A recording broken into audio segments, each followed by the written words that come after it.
What's up, everybody? Welcome to the Round 10 Player Ratings video. Very excited to be bringing you this one after a good win. Done the review, happy about that. Happy but not completely satisfied. Definitely more work to do. So now it's time to turn our focus to the player ratings. If you've never seen one of these videos, first of all, welcome to the player ratings. Welcome to the Blue Broad channel. It's great to have you here. What I like to do here is start the conversation about the team, how they played. Really just a discussion. These are not official. These are just an opinion. And then what I'll do is I'll give a rating out of 10 pursuant to a player's, giving some context about their role in the team, standing in the side, experience, situation on the game day. And then you guys will finish the ratings in the comments below. You'll sort of correct me if any corrections need to be had. You just make the case for a higher or lower score, and then I'm going to put the ratings in a table. I've got them in a table at the moment, and at the end of the year we'll crown our own champions. So love doing this. It's a good way to recap every game. Been doing this for many years now.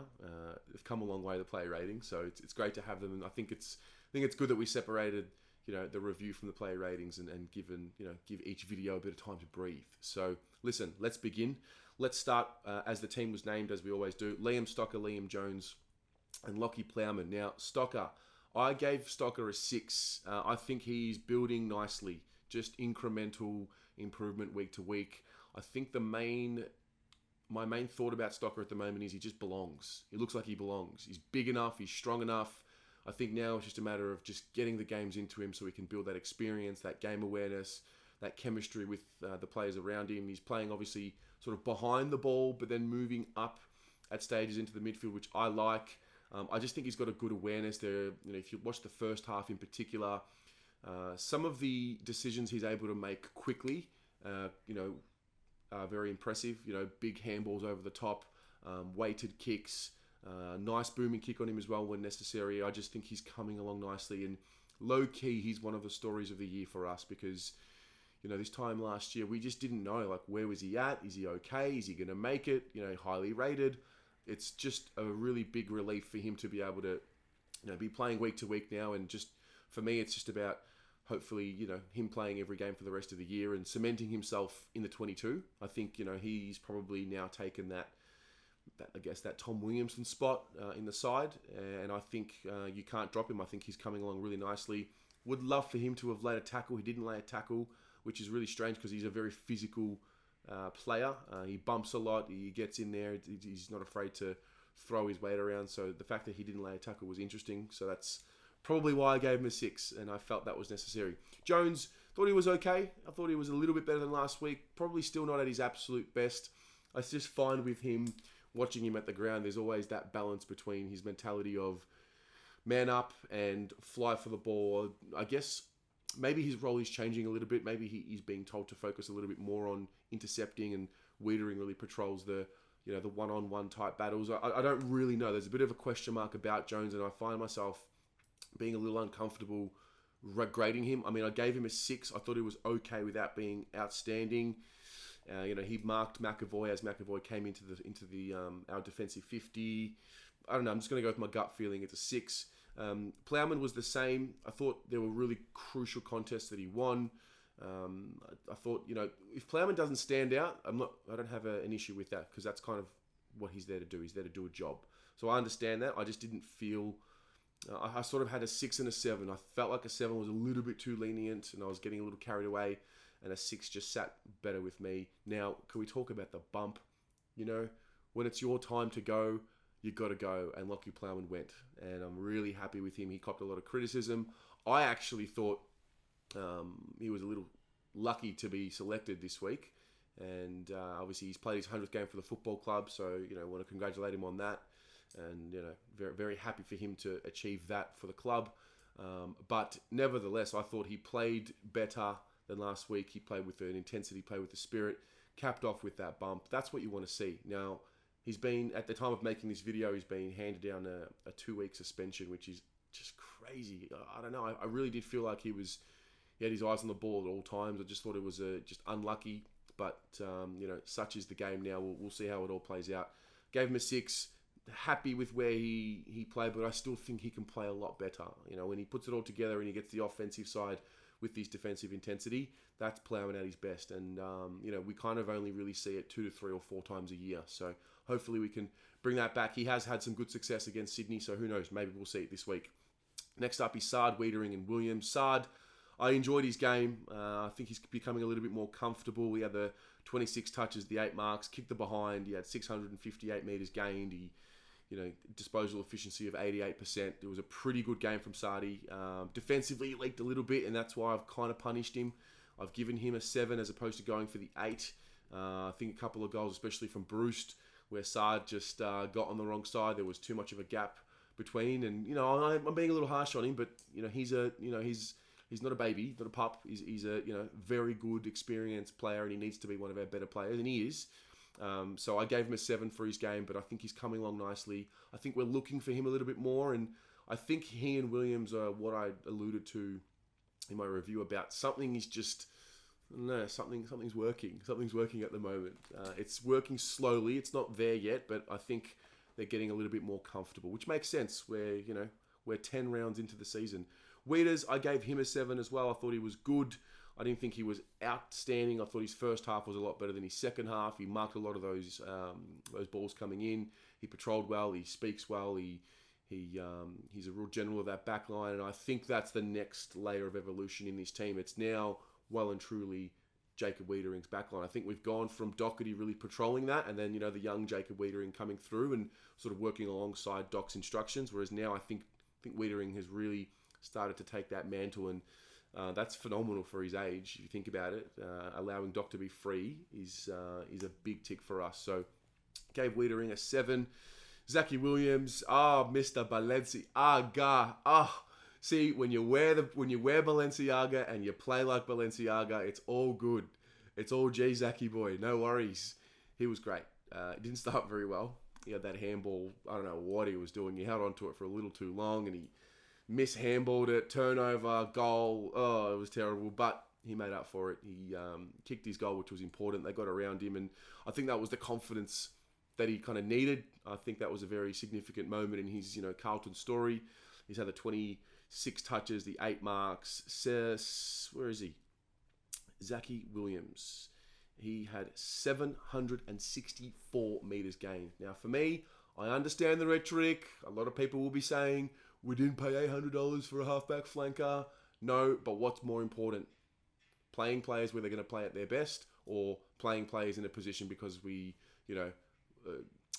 because of the principle of the fact that we paid for him to be a midfielder. I think he plays his best football at halfback and then slowly moving into the midfield, as opposed to starting on ball and moving to halfback. At the end of the day, we paid for talent to come into the team, and we don't want to have a sense of entitlement that he's just going to be a midfielder. I think he's got to earn that right in a funny way, and I think getting him some continuity in where he's comfortable, I think that's the way to go. We don't need to take any shortcuts with him. I know that we're impatient, but I think if he starts across halfback, gets a good 4 to 5 to 6 week block with full fitness down there, because he's a little bit of a guy that gets a little banged up. So if we can get a good block of form into him across halfback, let him learn where the players are, let him build some synergy with his his teammates on the different lines of the field, then I think he can rotate through the midfield as opposed to be a full-time midfielder. Now, that could change. That could definitely change. I just don't think I just think it looks better. I think it suits us a lot more.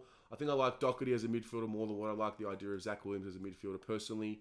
And so for that reason, listen, I gave him a 9. I want to give him the kudos. Winning deserves to be rewarded, and playing well in a win deserves to be rewarded. So well done, Zack Williams. Gave him a 9. Next up, Doherty, Cripps, and Cottrell. Doc, I also gave a 9. I thought he was our best player on the day. I know Walshy was phenomenal, but I personally put a little bit more pressure on the captains because of the captaincy. Like, you're the captain of the Carlton Football Club, and that means a lot. So when you don't perform as the captain, you get the extra criticism, and when you do perform as a captain, you get the extra praise for me. So I gave him a 9. Thought he was outstanding. I love what he's been able to do now that he's pushed up the ground a little bit more. I think it's a great move by Tiggy, and I think it's a great mentality from Doc. And he's a midfielder. He's a gun. Like, he's really good. The run and carry through the midfield is very much welcomed, and this is part of what I'm saying. Like, we got guys that gain meterage in Sard and Williams and even Nick Newman in that back line, And now we've got Doc, who is the master at the meters gained. He's now, starting position is in the midfield or on the wings, and I think that's going to help us a lot. We like to get that ball inside 50 nice and long and very deep for Harry. So I think this is a good move. I love what he did, Doherty, as a captain.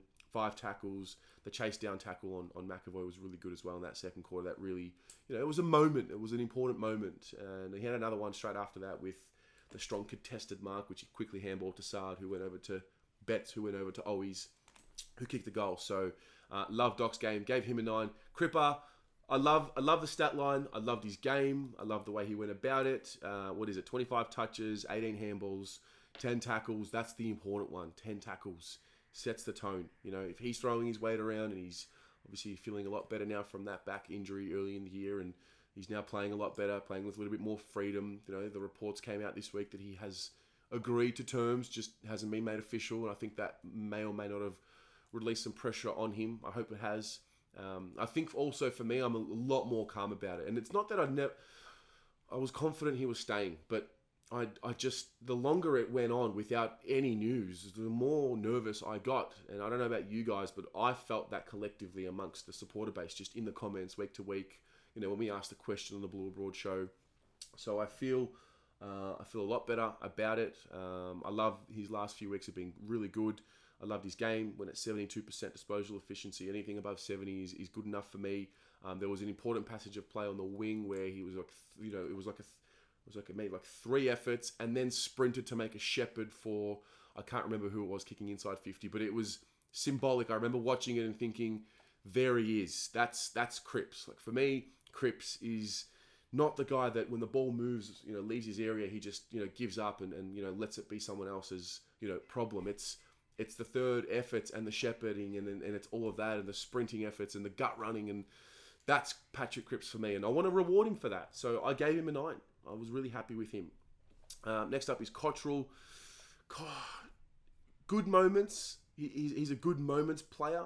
I did mention he's had the 11 touches, and I mentioned last week if he starts to dip near 10 or less, that's where I think he hasn't done his job. And I gave him a 4. We need him to win more of the ball. Now, is that a matter of Cottrell working harder? Is that a matter of Cottrell being better? Is it a matter of us getting Cottrell the ball or looking to get Cottrell the ball a little bit more? I don't know. I just didn't feel like he completely got his job done. That was my gut feel, and for that reason, I gave him a 4. Next up, Murphy, Fogarty, Owies, Murph. Oh, where you at? Where the fuck are you at, people? Who wants some this week? Because you know where to find me. You can come and chat to me about Mark Murphy. And okay, it's not about pro Murph and anti-Murph people. I don't want that division. I just want to remind everyone, yes, I get it. We didn't beat a top team and whatnot, but Murphy has done a lot for this football club. He's going to retire. We're not going to watch him play anymore. Let's just enjoy him for what he is now and what he's giving now. People genuinely find a reason to hate on him. They're like, oh yeah, but he only had a good quarter. Okay. At the end of the day, he's had 18 touches, 3 tackles, kicked a goal. I thought he was really good. 7 contested possessions out of that. But more than anything, when we needed him, he was there. He provides the class. There was that beautiful inside 50 to Pitternet. If we get him out in space, that's where he does his job. I thought he got a little bit more active throughout the middle. I did enjoy seeing that. He's just good in traffic. He's just got clean hands. He makes quick decisions, and I think he's just a class player. Now, he's not there to dominate. I'm not expecting him to dominate, but for a guy who plays that half forward / midfield role, anything close to 20 touches and a goal, for me, is a big tick. And he's had the 18 and a goal. He's laid 3 tackles. And I just don't get why people would pick on this game. And even last week, 19 and a goal. I don't get why people would pick on those 2 games and whatnot. And if you watched the reserves yesterday and you still come at me and say, yeah, but he's holding a kid's spot, well, we just can't have a conversation because no one in the 2s is really banging down the door for his position. So, I think if Murphy's in our bottom 6 players, we're doing very well. So, anyway, loved his game. I gave him an 8 for his game. Just love the fact that we get to watch him a bit more, and I'm just grateful for every moment. I was very much the same with Simo last year. I knew he was going to retire, probably at the end of that year, and just wanted to enjoy him while we could. I don't think there's anything wrong with that. I'm not looking too far ahead. I'm looking at 2021. And as it stands in 2021, I think Murphy has a role to play in this team. So well done to him. Next up is Fogarty. I gave him just a pass mark. He does bring the heat. He's a goer. He's a trier. He's still developing as well. He's had the 12 touches. He's had the 8 tackles. I'm going to correct myself live. I'm going to give him a 6, not a 5, because those tackles are crucial and they're important. It brings out heat. Definitely brings out heat and energy. And he and Murphy are sort of complement each other. Murphy brings a little bit more class, whereas Fogarty brings a lot more, tackle pressure and intent. He's got a much more fresh body and a little bit more physical than Murph. That's just the reality. It's not a criticism. It's just a reality of the situation. But Fogarty was solid. Obviously, you want him to win a little bit more of the ball and push to that 18-19 possession mark. But the fact that he's had the 8 tackles, I think you've got to reward that, and I think he's definitely done his job. So I gave him a 6. Owies, loved his game, man, especially in the first half. The embodiment of his game for me was when he copped the hit in the second quarter, I think it was. Really big hit. Like, no stat came on there, but took the hit and just kept going. I think he's really fitting into this team, and it's a big tick for development. We all talk about who's developed in this team and who's improved. Well, Matt Owies definitely, and it's a big tick for whoever's been working with him. Is it a Brent Stanton? No, I think it's more of a Cameron Bruce. I'm not really sure, or Luke Power. I'm not sure, but the criticism that I have given assistant coaches needs to also be matched with praise when we see a situation like Matt Owies arise. I think he's done very well, and when we do get Fisher and Martin and that back, like how are you dropping Owies? Like how do you drop Owies when he provides what he does? He's given us the 9 touches, 2 tackles. I don't know what his pressure acts were, but he's given us the 2 goals, and we're getting a great return from him. I'm happy for him. He reads the play well. He plays a role, and he plays it to his strengths. And I think he's just doing. I mean, I don't know what his clear instructions are, but I feel like as a supporter, watching from the stands, that he's doing whatever is being asked of him and then some. So I'm happy about that. Giving him a 7. Next up is Jack Silvani, Harry Mackay, and Eddie Betts. Jack Silvani, I'm telling you, man, there's something about him. I can't quantify it with Jack. I can't quantify it. I'm a big believer in energy exchange. And there's something about when Jack dives for a spoil or a smother and he doesn't get the ball, but the pressure that he's put on the kicker allows the kick to maybe be 5 or 6 centimeters to the right or the left of where it was intended to go. And that pressure, you get good karma for it. I don't know. I know it might sound a little bit fluffy, but I just feel like there's something else in the air when Jack's got the ball and when he does something, and when he and Eddie sort of link up, it's just magic upon magic, and it creates something. And I love him. He's a heart and soul. He is the Carlton spirit because of the history. There's something about it, and I think you can't deny it. Just the way I see it, I thought his game was good. He had the 10 touches, kicked a goal, brought the pressure. I gave him, what did I give him? I gave him a 6 for his game. I think he's going to get better with continuity. I'm hoping he just doesn't get any of these wacky random injuries for the rest of the season and can just play 10 games in a row. That would be great. I think he's got a lot more development to come. I think it's coming, and I think it only can come if he gets continuity. So well done to Jack. Harry, look, it wasn't his game. It wasn't his game. It wasn't his game or day, but it was his moment. So that's all that matters. And that's kind of what I've spoken about with Harry this season, and where I think I'm most impressed with him. He's kicked his 2 goals, hasn't had a lot of the ball at all. He had 6 touches, took the 4 marks. He was just not at his best. But when you're not at your best, you've got to find a way to hit the minimum standard. And kudos to Harry, because in every single game this season where he hasn't been dominant, he's found a way to kick his 1 or kick his 2. And he's coming along nicely. I did give him a 4 for his game because he needs to be a bit better, but I'm thinking, is it just a bare pass mark? I don't know. I feel like if McGovern gives us 4 touches and 2 goals, we still crack onto him. But I guess, he's not a marquee player yet, but Harry is a marquee player. I don't know. See, where the mind goes, it's just, I'm not sure about this one. I've given him a 4. This is why you're here. You can chat about it in the comments. Obviously, the goal in the 4th quarter was the big one, and that's really where I started, actually relaxing. stay tuned for the jumper punch because they take the piss out of me about it.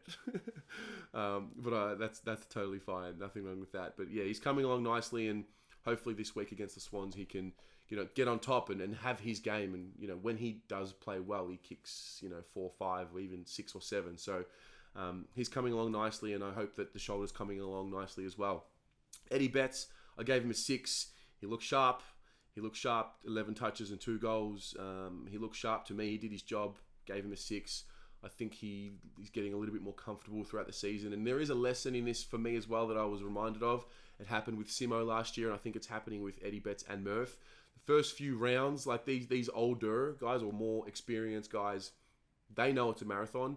They don't come out of the blocks running.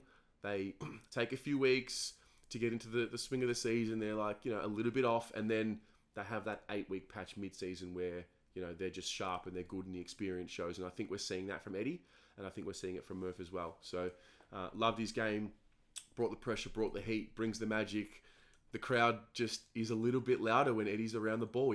That's the magic of Eddie Betts. And again, you can bring the stats and make a case why we shouldn't have him playing. I understand that. But the stats, there is not a stat for when Eddie Betts gets the ball and you're sitting in the crowd at the MCG and he's about to do something. There's not a stat for it. So I love what he does bring. Let's move on. Pito, Walsh, Curnow. Pito, I thought he was good. I thought he looked a lot better with Tom in the side. I don't know if that was a factor to why he played the way he did, but I thought he was good. I gave him an 8 for his game. It was his old team. I thought he battled well, but more importantly, he took some marks, kicked a goal. He took that second mark inside 50 off the kick from Murph.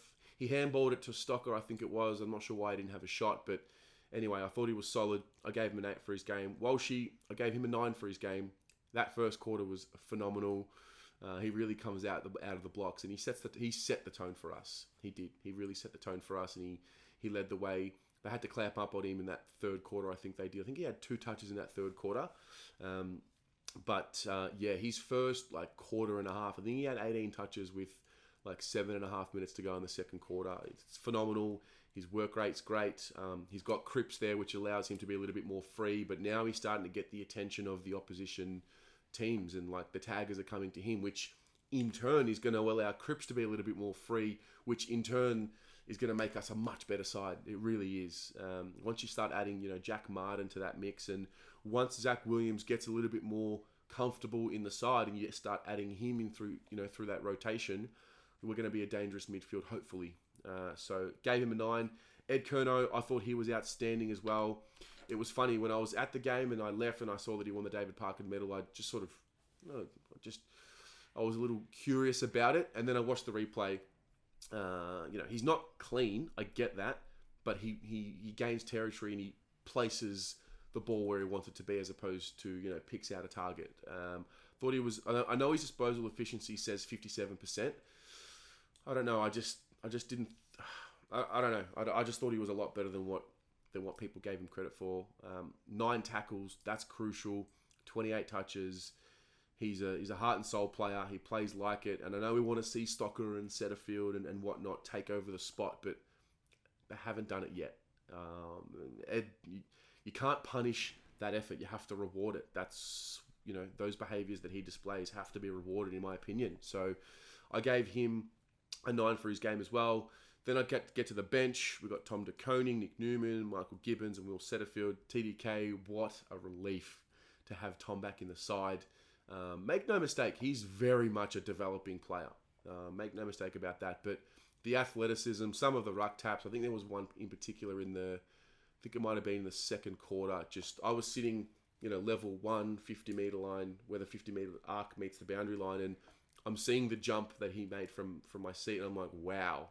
It's such a relief to have a ruckman that can jump, over a piece of paper, as I was saying in the moment. But no, honestly, the athleticism's great. I think as time goes on, he's going to be able to drip feed himself more ruck minutes, and that's the beauty of having Pitternet there. I understand the 2 ruck situation in this team when Tom's playing, because we can protect Tom a little bit. It's probably something we didn't have for Matty Cruiser, you could argue. Maybe we didn't utilise it well enough as what we could have. So anyway, I gave Tom a 6. Definitely got some things to work on, but he looked good. He looked good in his first game. He's only going to get better from there. So that's how I saw his game. Nick Newman, I gave him a 6. I didn't know whether to flirt with a 7 or not. I don't know, I'll let you guys talk about it in the comments. My gut feeling tells me 6, so maybe I'll just start there. Looks good, looks better. You can't underestimate how important he is to the team structure and what he is now allowing us to do with some of these moves. Had the 21 touches in the end. Had the 5 tackles. Maybe I'm being a little too harsh on him. I'm going to give him a 7. Fuck it. You get rewarded when you win. Whatever. I'm a softie, all right? I love my boys, and I'm a softie, and I want to reward them when they win. He's coming along nicely. Also, the context about him personally, like what he's coming from, and the recovery from the injuries, and I'm giving him a little bit of leniency there for sure. Did well. Loved his game. 7 it is. Gibbo, I left the game thinking he didn't play too well. I watched the replay, and I was a little bit more impressed with his game. 17 touches, 88% disposal efficiency. It was better than the week before. I think I had the bad taste in my mouth from his previous game, and I didn't know if he really deserved to come, into the side as an elevated player. But now, having watched the reserves, I totally get why he did play.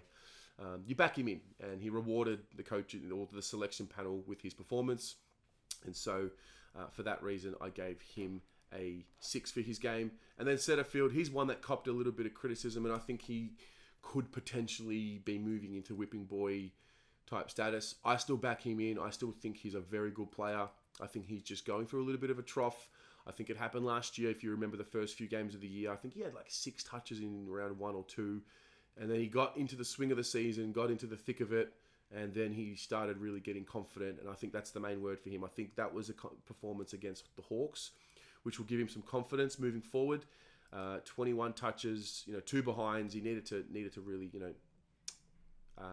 take his opportunities. But he made some, crucial errors. I think in the 4th quarter, he handballed over the top of Walsh. Just wasn't clean. Now, maybe that'll just come with some more continuity and some more confidence. But my main takeaway with Setterfield is he's a ball winner, not a ball receiver. So I get it. You want to put him on the wing, but he's not a guy that I want to see receiving the ball and then running. He's a guy that I want feeding the ball out to a runner. And I think that is something we're trying to figure out with this, structure that we're moving with, and the coaches will do whatever they need to do to make sure we play to his strengths. But I thought every time he was in congestion, it was the best of Will Setterfield. And I think that's what we need to move forward with him. So that was that. Honey obviously didn't play. He was the sub. He played in the reserves, but you'll hear all about him in Paul Sebastiani's reserves review. Nearly a 30-minute video, of course. After a win, I mumble and ramble on, so apologies for that. But those are the play ratings. Please don't take them too seriously.